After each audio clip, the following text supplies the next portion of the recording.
ഞാൻ നിന്നോട് ആവുന്നത് പറഞ്ഞതാ. അവൻ നമ്മുടെ കൂട്ടരല്ലെന്ന്.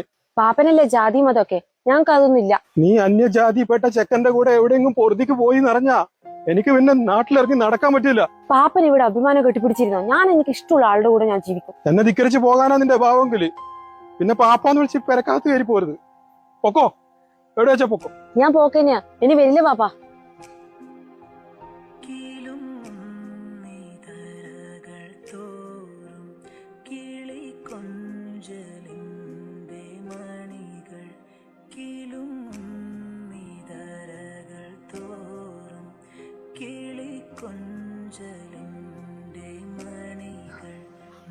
എന്റെ കൊച്ചെന്തെങ്കിലും കഴിച്ചു കാണോ ഭർത്താവേ? അവക്കാണെങ്കിൽ വായിക്ക് രുചിയിലൊന്നും ഉണ്ടാക്കാനും അറിയില്ല. ഇവിടുന്ന് എന്തെങ്കിലും ഉണ്ടാക്കിയിട്ട് അവിടെ കൊണ്ടു കൊടുക്കാം, സന്തോഷാവും. അല്ലെങ്കിൽ എന്തിനാ ഈ വാശിയും വൈരാഗ്യമൊക്കെ വെച്ച് ജീവിക്കുന്നത്? എന്തെങ്കിലും വായിക്ക് രുചിയിൽ ഉണ്ടാക്കിയിട്ട് അവിടെ കൊണ്ടു കൊടുക്കാം.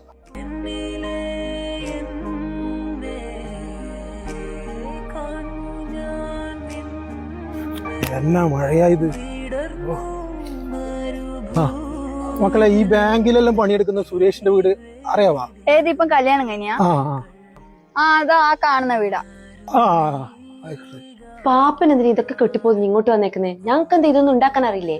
മോക്ക് ഇഷ്ടമുള്ള ചൂരയൊക്കെ വറുത്ത് വെച്ചിട്ടുണ്ട്. എന്റെ കൊച്ചി അങ്ങോട്ട് കഴിച്ചേ. മോനിവിടെ ഉണ്ടായിരുന്നോ? എന്തിനാ ഈ വാശിയും വൈരാഗ്യമൊക്കെ വെച്ച് ജീവിക്കുന്നേ? ഞാൻ മോക്ക് വല്ല വായിക്ക് രുചിയില്ലതും കഴിക്കാലെന്ന് വെച്ച് ഉണ്ടാക്കി കൊണ്ടുവന്നതാ. മീനും ചൂര വറുത്തതൊക്കെ ഉണ്ട്.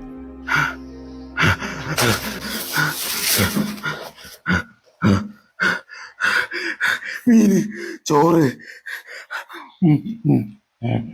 ഇതെന്താ മോളെ ഈ ചെക്കൻ ഇങ്ങനെ തെരുവോട്ടിക്ക് ബിരിയാണി കിട്ടിയ പോലെ? പാപ്പാ, ഇവക്കിവിടെ ഒന്നും ഉണ്ടാക്കാൻ അറിയില്ല.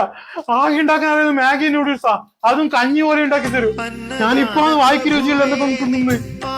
ഇവിടെ ഉണ്ടാക്കുന്ന തിന്നില്ലെങ്കിലോ കുത്തിപ്പിടിച്ച് കൊല്ലാൻ നോക്കൂ.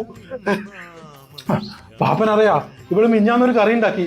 അത് വായിൽ വെക്കാൻ കൊള്ളായിട്ട് ഞാൻ പശുവിന്റെ വെള്ളത്തിൽ കലക്കി പശുവിന് കൊടുത്ത്. പശു പച്ച മലയാളത്തിൽ എന്നെ തന്തക്ക് വിളിച്ച് കൊല്ലാൻ നോക്കുന്നുടാ നായിന്റെ പോലെ. എന്നാ സന്ധ്യ ആകുന്നതിന് മുമ്പ് ഞാൻ അങ്ങോട്ട് ഇറങ്ങാം. പാപ്പൻ ഇരിക്കും, ഞാൻ ചായ എടുക്കാം. എന്റെ പൊന്നോ വേണ്ട.